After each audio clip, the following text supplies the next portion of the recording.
So grants are very similar in many ways to scholarships, in the sense that it's also money that you won't have to pay back. So when we say free money, it basically means that it's support, financial support that you're going to get, but you're not going to have to return. So once it's used, you don't have to worry about like having to repay it. The difference with grants and scholarships is that typically grants you qualify for. So there's a criteria that you have to meet, you have to apply, and you either qualify or you don't, and then that's how you receive it. With scholarships, it tends to be that it's a little bit more competitive. So you apply, you get compared to other students, and some are going to be chosen, and they receive those scholarships based on, it could be merit, it could be community service, and a variety of different things. But grants tend to be more on a financial need basis, but there's a lot of different types too. So there's federal, there's state, there's local. So some of the examples we put up here are the Oregon Opportunity Grant, and that's also based on financial need, and it's based on whatever information was provided to FAFSA on your application to FAFSA.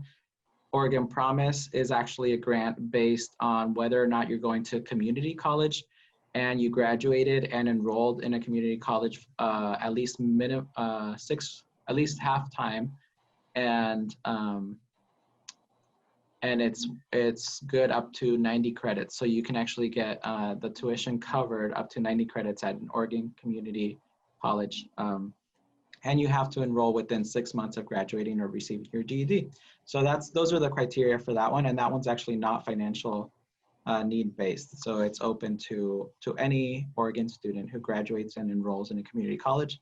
The federal Pell Grant is a need-based scholarship, and that one is also based on the information that you and your family provide through FAFSA, and that can come in. So the nice thing about federal Pell Grant is when you qualify for it, it can go with you to any college that you apply to. So let's say you're applying to Oregon State, Linfield College, and a community college. When you get your financial offer, Pell Grant will be on all of those. It should be on all of them. And what happens with that is no matter which one you go to, that goes with you.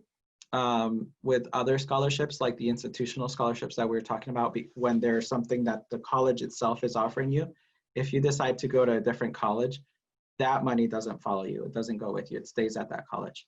So you have to keep that in mind. That's kind of the nice thing about grants, state grants and federal grants.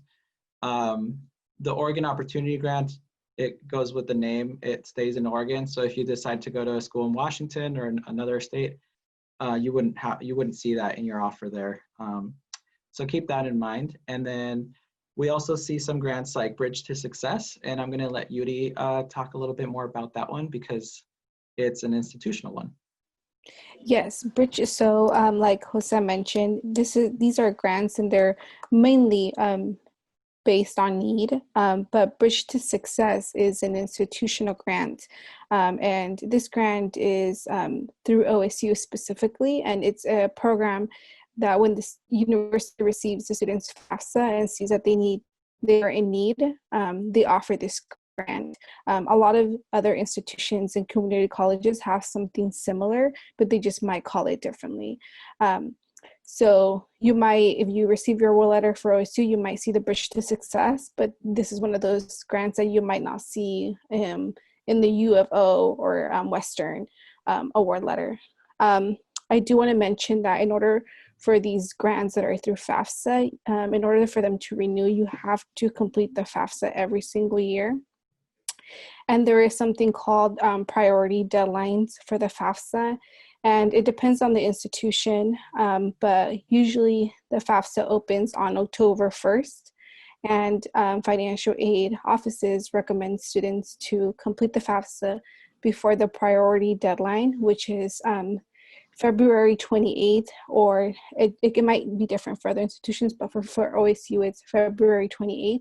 And if you complete the FAFSA before that priority deadline, then the chances of you getting those grants that are not need-based are greater.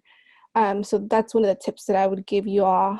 Make sure that you complete your FAFSA as soon as possible, even when it opens. That way you can be in that pool of being awarded those grants that may not be need-based.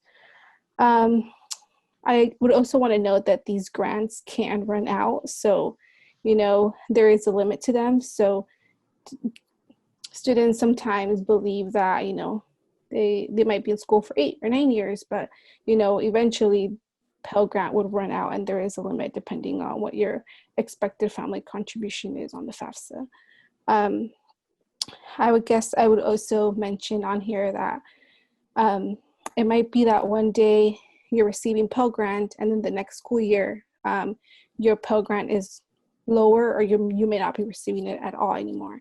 And this can be due to the information that is inputted on the FAFSA.